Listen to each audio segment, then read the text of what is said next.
Donc, dans le cercle trigonométrique qu'on voit pour l'instant, on remarque qu'il y a des points identifiés avec, entre parenthèses, des valeurs. La valeur que j'ai entre parenthèses, par exemple, si je prends P de pi sur 6, c'est que je veux savoir quelles sont les coordonnées du point P ici, dont l'angle au centre mesure pi sur 6 radians.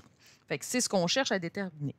Là, évidemment, on va se rendre compte qu'il y a certains calculs qu'on peut faire et les points qui sont en ce moment identifiés sur le cercle sont des points remarquables, donc des points où on peut aller chercher les valeurs exactes. Puis on va faire les exemples tout à l'heure. On ne les fera pas pour tous les points parce que dès qu'on l'aura fait dans le premier cadran, bien, on va se rendre compte qu'en vis-à-vis dans le deuxième ou en vis-à-vis par exemple, dans le quatrième cadran, on sera en mesure d'aller chercher les coordonnées seulement. Ce sera seulement de changer les signes là, du X ou du Y. Ce qu'on a vu jusqu'à présent, par exemple, avec les vecteurs, va beaucoup nous aider. Là, je vais juste effacer ce que j'ai dessiné ici pour que notre cercle soit mieux défini. Là. Donc, ce qu'on a vu avec les vecteurs va beaucoup nous aider. Parce que quand on cherchait les composantes d'un vecteur, donc la composante A et la composante B, on formait des triangles rectangles, puis on se rendait compte que, en connaissant l'orientation du vecteur, tout ce que j'avais à faire, c'était le cos de l'angle pour trouver, fois la norme du vecteur, évidemment, là, mais la cos de l'angle pour trouver le côté A et le sin de l'angle pour trouver le côté B. Bien, dans le cercle trigonométrique, le principe sera le même. Donc, pour trouver les composantes ou les coordonnées des différents points sur le cercle, je vais y aller avec le cos de mon angle et le sinus de mon angle. Pourquoi à ce moment-là, on n'a pas de norme comme dans les vecteurs? Bien, c'est parce que on va considérer le rayon du cercle ici comme étant une unité, ou encore un mètre, là, si on préfère mettre des unités. Là. Fait que quand on va faire nos calculs tout à l'heure, on va se rendre compte que même si j'avais eu des rayons de différentes grandeurs, à un moment donné, ça se serait annulé. Fait que j'obtiendrais quand même cos de l'angle et sin de l'angle. Il y a certains angles. Donc, les angles qui sont là-dedans sont des angles remarquables qui ont des équivalences en degrés. Moi, si je regarde P de 0, bien évidemment, c'est 0 degré. Si j'arrive à P de pi sur 2, bien là, pi sur 2, ce serait l'équivalent de 90 parce que je suis rendu, j'ai fait un quart de cercle. Si je fais un demi-cercle, P de pi serait équivalent à 180 degrés. Si je fais 3 quarts de cercle, pi de 3 pi sur 2, ce serait l'équivalent de 270 degrés. Et quand j'aurais fait un tour complet, bien 2 pi, finalement, c'est l'équivalent de 360 degrés, un tour complet. Ça, j'aurais pu le faire avec mes proportions qu'on a vues là, dans la vidéo sur le radian pour passer d'une unité à l'autre. Ici, les trois principaux que j'ai dans le premier cadran, pi sur 6, pi sur 4 et pi sur 3, sont l'équivalent de 3 mesures en degrés, là, évidemment. Donc, si je faisais mon produit croisé, là, donc 360 degrés est égal à 2 pi, bien, pi sur 6, c'est combien de degrés? Je me rendrais compte que pi sur 6, c'est l'équivalent de 30 degrés, que pi sur 4 est l'équivalent de 45 et que pi sur 3 est l'équivalent de 60 degrés. Ce qui veut dire que dès que j'irais en vis-à-vis, bien là, je serais capable d'aller chercher quelles sont les mesures de mes autres angles aussi ou simplement faire les proportions là, comme on l'a vu dans la vidéo précédente sur le radian. Nous, ce qui nous intéresse pour l'instant, c'est d'être capable de trouver, bien, c'est quoi les coordonnées de ces trois points-là? Comment je peux les calculer? La première chose que je peux faire, c'est que je vais dessiner un triangle rectangle partant, bon, évidemment, avec un rayon. Mon rayon qui mesurait une unité est encore à une unité. J'abaisse la hauteur ici. Et là, j'obtiens un premier triangle rectangle dont la mesure de l'angle est de 30 degrés. Parce que moi, là, je pourrais faire cos de 30 puis sin de 30. Mais le problème, c'est que quand je vais faire ça, je vais obtenir une valeur entre 0 et 1 et ce ne sera pas une valeur exacte parce que la calculatrice va l'arrondir. Si je veux trouver les valeurs exactes, rendu ici, je n'aurai pas le choix d'utiliser la relation de Pythagore. Fait qu'ici, 1 mètre, 30 degrés. Et là, j'ai le côté opposé qui est juste en face et le côté adjacent. Oups, ici. Fait que côté opposé et hypoténuse, ça va avec le sinus. Côté adjacent et hypoténuse, ben, ça va avec le cosinus, d'où nos petites formules là, pour les coordonnées des points, là, cos θ et sin θ.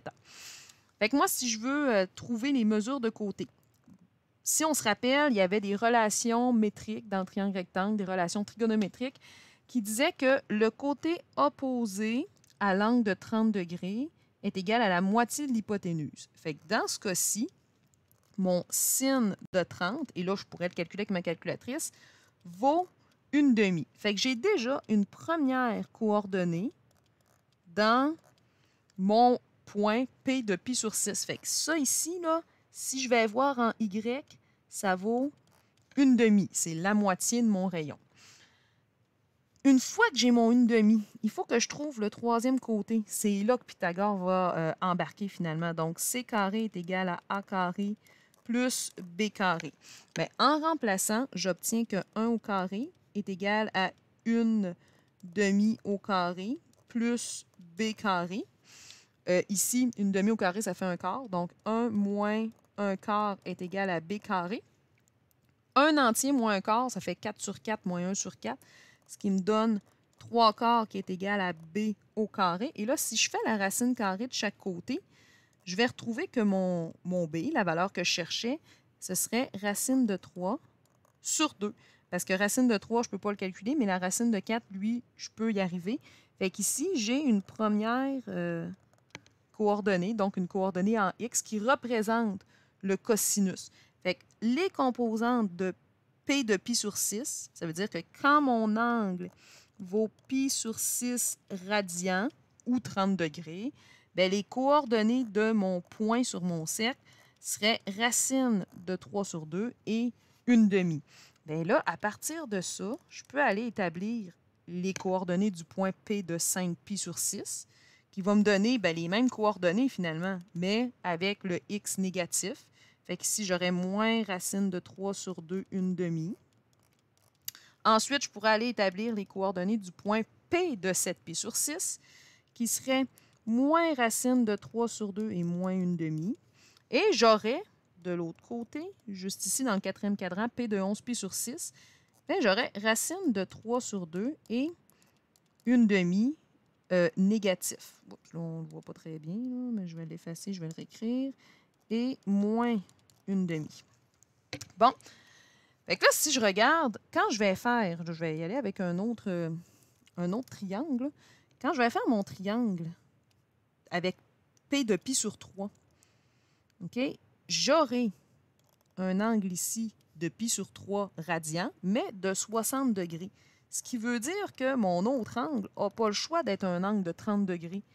Fait que là, le côté opposé va valoir 1/2, qui représente le cosinus, donc 1/2. Et là, ben, finalement, j'ai exactement le même triangle que tout à l'heure. Fait qu'en sinus, ben, je vais avoir racine de 3 sur 2, parce que là, on l'a déjà calculé ici. D'un sens, le point P de pi sur 3, ses coordonnées sont les coordonnées inversées là, du point P de pi sur 6. Et là, je peux refaire les coordonnées de tous mes autres points.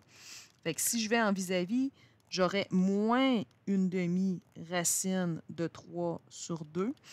Si je descends dans le troisième cadran à P de 4pi sur 3, je vais avoir la même chose. Moins 1/2 et moins racine de 3 sur 2. Et finalement, quand je vais aller dans le quatrième cadran à P de 5pi sur 3, donc toutes mes pi sur 3, si on regarde comme il faut, là, vont avoir les mêmes coordonnées, seulement avec des signes différents. Fait que 1/2 et moins racine de 3 sur 2. D'un sens, là, le dernier qui nous resterait, ce serait P de pi sur 4.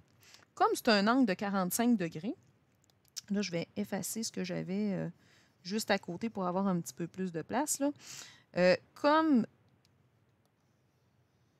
On va essayer d'enlever ça aussi.